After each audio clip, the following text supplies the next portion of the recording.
Now, Ooh! kumusta po?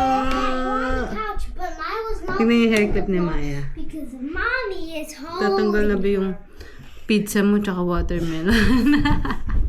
Sabi mo, hi po! Kumusta po kayong lahat? Hi. Andrew. Share with Maya, I think this please. is gonna be cool. I should have get the prawns. What's prawns?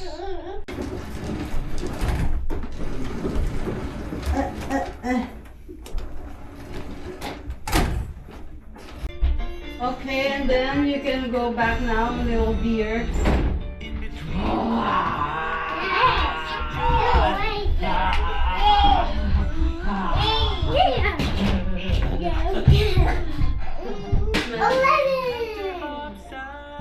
Eleven. 11 more days before Christmas.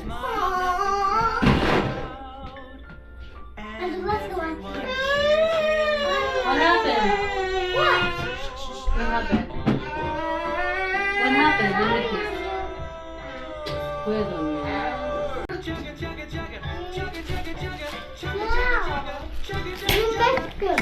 Ayan, happy na ako. Yung kurtina. Kaya pinili ko talaga yung kulay na yan para medyo match naman siya dun sa frame namin at saka dun sa carpet. Plus, color siya ng Pasko.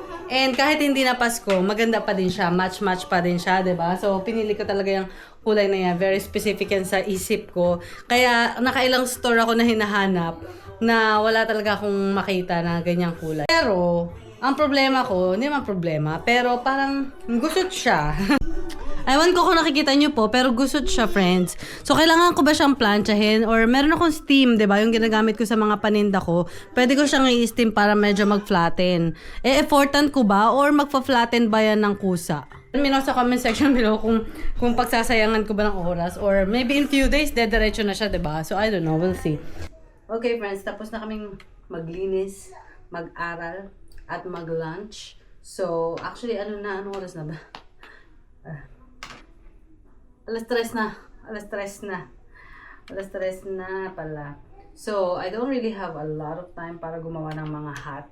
Pero for the rest of the day, ang bala ko na lang ay, well, magluluto pa din ako ng dinner.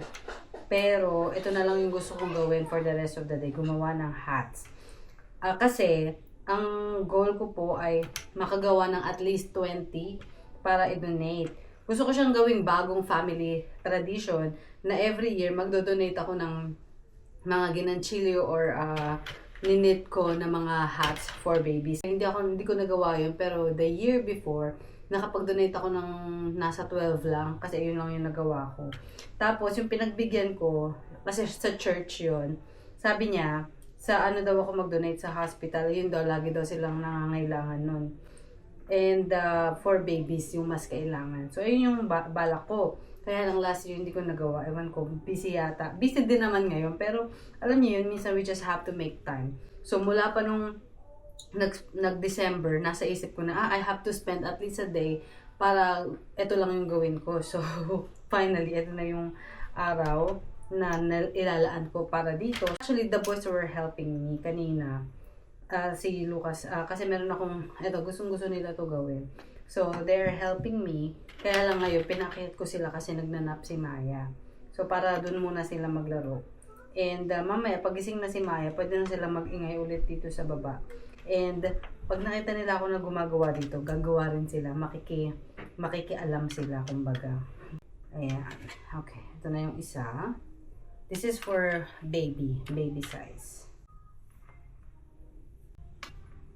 Mas madali itong gawin kaysa pag magganchilyo. Siyempre sa pagganchilyo ko, hindi lang isang oras bawat isang hat, baka mga 3 oras, gano'n. Isang hat lang ngayon. So, buti na lang, meron akong knitting machine. So, I don't also knit. Hindi rin ako marunong actually mag-knit. Kasi magkaiba po yung crochet and knit. Crochet yung isa lang yung hook. Ayun talaga yung kaya kong gawin. Yung knit, yung dalawa yung needle. And ito ay knitting machine. Ang bala ko nga is gumawa ng at least 20 na peraso. Pero kung hindi ko magawa, ngayong araw, gagawin ko bukas, basta maka-20 ako. Pero kung hindi pa tapos ang araw at naka-20 na ako, itutuloy-tuloy ko lang so that I can make more than 20. Parang gusto ko lang na taasan yung nagawa ko nung 2 years ago. Para next year, baka gawin natin 25, 30, parang every year gusto kong mas damihan pa. Taran! Yan, nakaisa na tayo. Tagal din, siguro mga 10 minutes bawat isa. So, may mga pink, and then, siguro kasi konti lang yung ganito ko na match dun sa kulay. So, pag naubos na yung ganito kong panglagay sa tuktok, ano naman, puti. Mas kailangan, diba? So, puro puti yung aking gagawin later.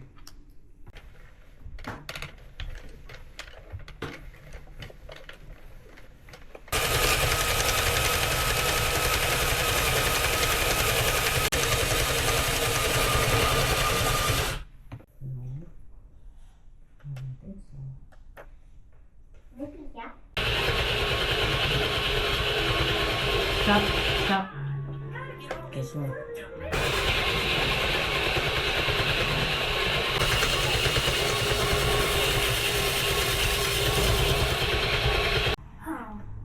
not an apple. That's a tomato. I better tell Fran. If I hurry, I might be able to kind of mess this is. It's wet, slippery, and green. Is it? Ayan, nakaapat na ako. Bali yung sa isang ganito, 3 lang yung nagagawa natin. So, nakaapat na ako na puro pink. And wala na akong pink na yarn. So, mag-start na ako ng white.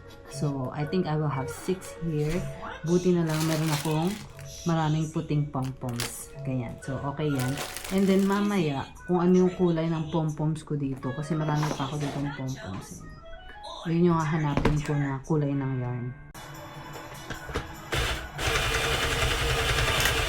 Friends, ayan. Ako ay gumagawa muna ng lumpia. Session na ng aking buhok. Kasi, yung aking pang-drill, yung, di ba nagagawa ako ng hat, nakaka-anim pa lang ako nagawa. Kasi patigil-tigil ako gawa ni Maya. Pero, yun nga, naka-anim na piraso ako. And then, nalobat yung pang-drill, yung para bumilis yung knitting machine na ginagamit ko. And, dahil sinacharge ko muna siya, sabi ko, sige, gagawa muna ako ng lumpia. Eto, itong lumpia na to, itong panglaman ay binigay ito sa akin ng aking friend na si Ma'am Ethel. Kahapon pumunta kami sa bahay niya. Gusto niya yan ipagluto sa mga anak ko kasi yung mga anak ko gusto yung lumpia niya.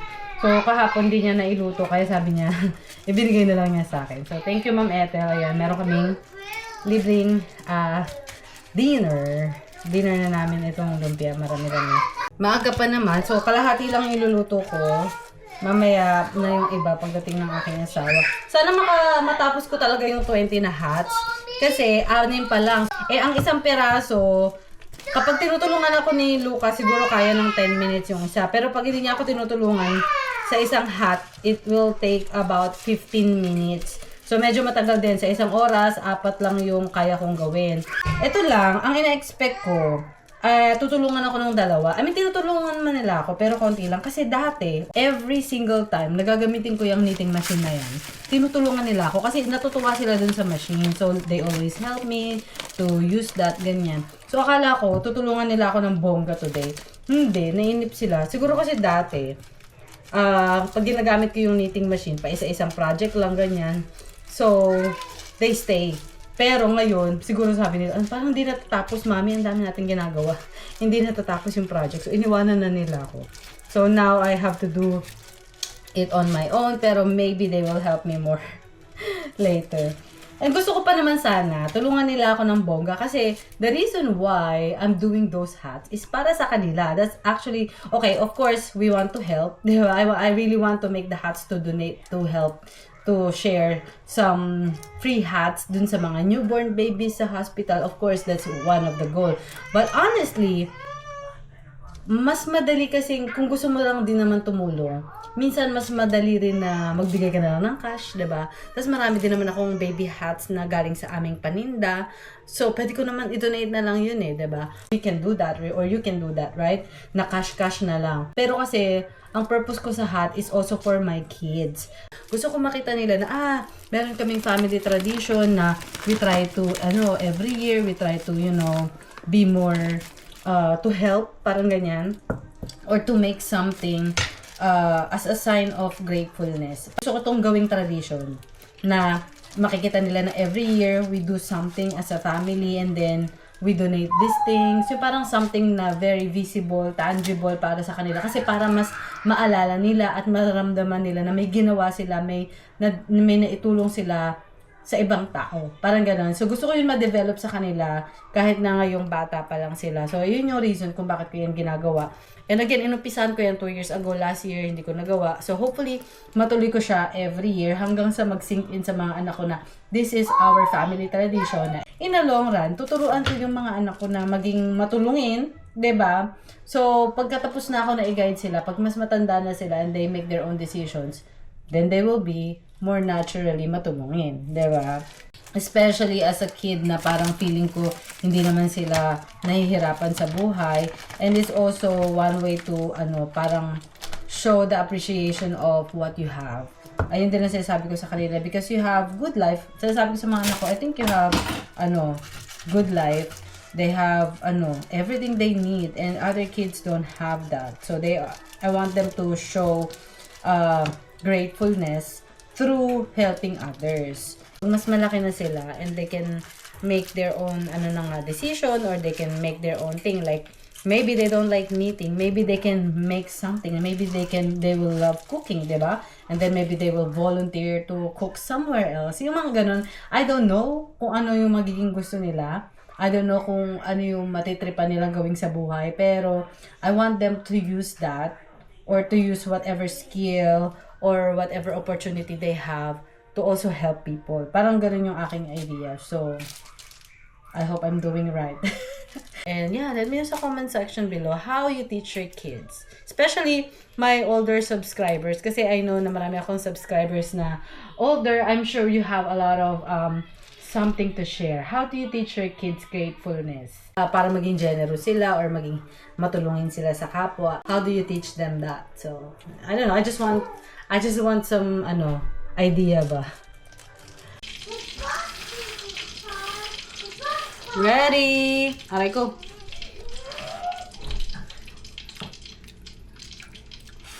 Oh, hot. Tapos na. Lumpia is ready.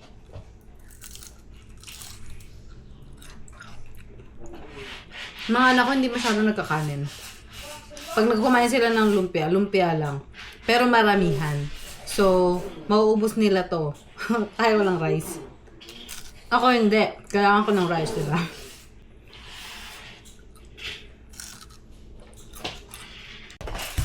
Ha!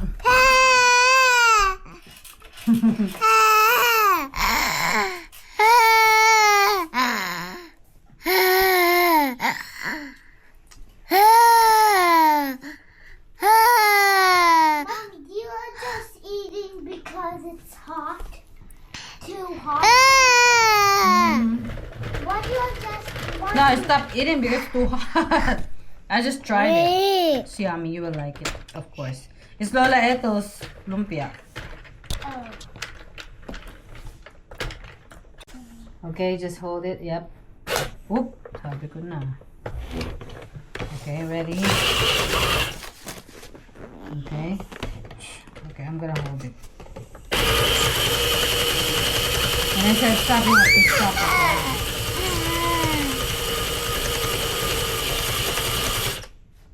Keep going. May chocolate ka pa. Look at the face. You took a nap after eating ice cream, right?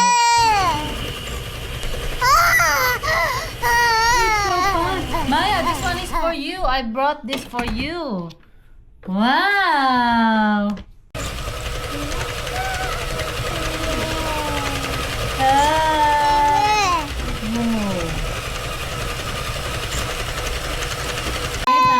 Maya needs to try this because it's for 1-year-old. Wow! Wow! Oh, why? You don't like? I like it. Mommy, it's my Probably the small one. That's not helping. But I'm to put it in the basket.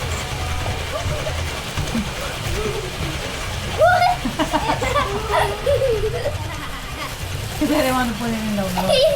I hope it's not gonna mess it up because it's gonna have weight. So it's kind of like pulling it down. No. Did you mess it up? Fiona, you already knew.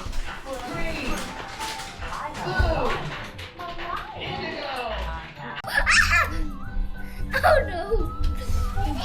Angela, Maya, come here, play with them. You're gonna like this too.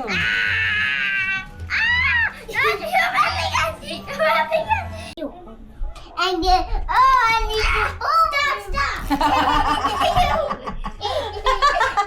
Ano, you're so yucky sometimes. Oh, yan. Naka-10 na kami, friends. Ito na yung aming mga natapos. 4 na pink at 6 na... Anim na yan, ah. Oh, yeah. Suot ni Lucas yung isa. Yeah, 6 nito. Isa suot ni Lucas. So, naubusan ako. At least we're halfway. But I don't think I will finish 20 today. Teka. Kuha ako ng yarn. Ito yung aking mga yarn. Wala na akong white.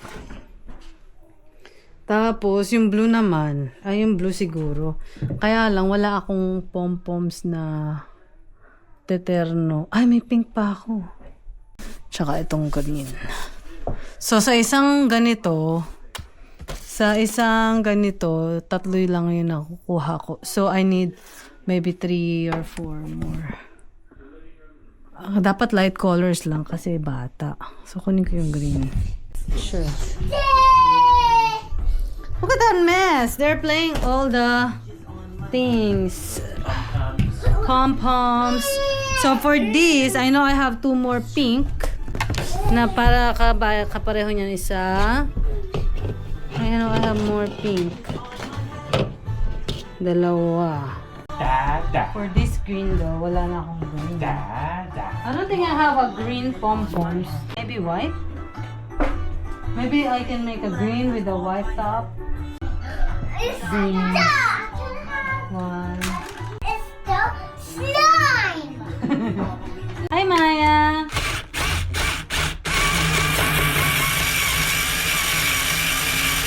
What's happening?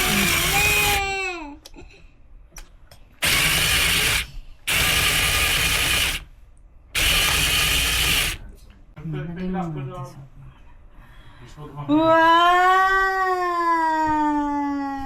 No! Sige, tinatanggal mo. Ibabalik ko. Wow! She don't like. Oh, suot mo. Ayun, suot mo. Daddy, this is your gun. Yeah! Yay! Ang ganda-ganda ng baby na yan. Suot mo ulit. Hindi ako makatapos at makarami kasi yung itong pang drill ng aking asawa ay madaling malobat. So, nainis na ako. Sabi ko, wala ka bang iba dyan na pwede kong hiramin? So, meron siya ipinahiram sa akin na mukhang mas maganda. Camera right there! Okay, it's gonna be really fast. Watch. Diyos ko po. I'm a little scared though. Mommy, don't go. Maybe I should not do that. It's too fast. I'll just do one. Even one is a little fast. Mommy, why is so fast?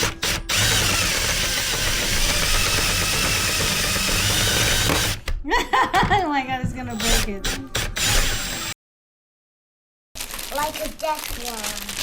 Ayan friends, hindi ko alam kung ilan yung nagawa naming hats. By the way, this is few days after nung araw na gusto kong naka more than 20 na kami, pero parang nag-enjoy din kasi ako talaga, therapeutic din kasi yung pagninit ng hats. So, nakadami-dami tayo. Itong dalawang bear, ang cute, diba?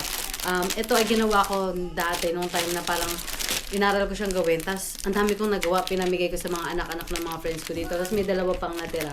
So, ayan ang ating i-donate na rin. Ngayon po ay binabag na namin siya. Nilabhan ko na rin siya kahapon, ay kanina. Kahapon pa to actually tapos. And then today, nilabhan ko siya, dinaray, and then ibabalot na. Dahil bukas, dadalhin na to ng aking asawa sa hospital. Doon namin siya i-donate sa hospital kung saan nagtatrabaho yung aking asawa. So, para naman, parang payback na rin in a way dun sa hospital na nagbigay ng trabaho sa aking asawa, 'di ba? Very good naman si Lucas. Maraming salamat for helping me. It's very fast. I can't catch up. Yeah. Because I only made Yeah. two and you're still on that. Yeah. Oh, no. Done! Perfect! Thank you for your help. You're welcome, but I won. You won. Can you give me a big plastic bag? Maybe a Lidl or Aldi's bag from the laundry room. Should I put like a label in the bag about for what age is this, Daddy? Huh? Should I write something on the... Are they different sizes? Yeah, Sure. yeah, just marker. Sure. Thank you.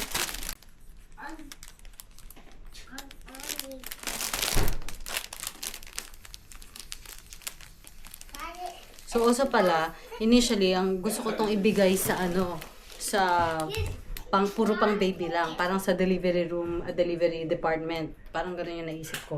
Pero, nung sinabi ng asawa ko sa boss niya na gusto kong mag-donate, sinabi, mas kailangan daw sa ER. So, yun. After nun sabihin, lahat ng ginawa ko is para sa mas malalaking bata na 4 to 12 years old. So, most of these are actually for younger kids, like 0 to 3 years old.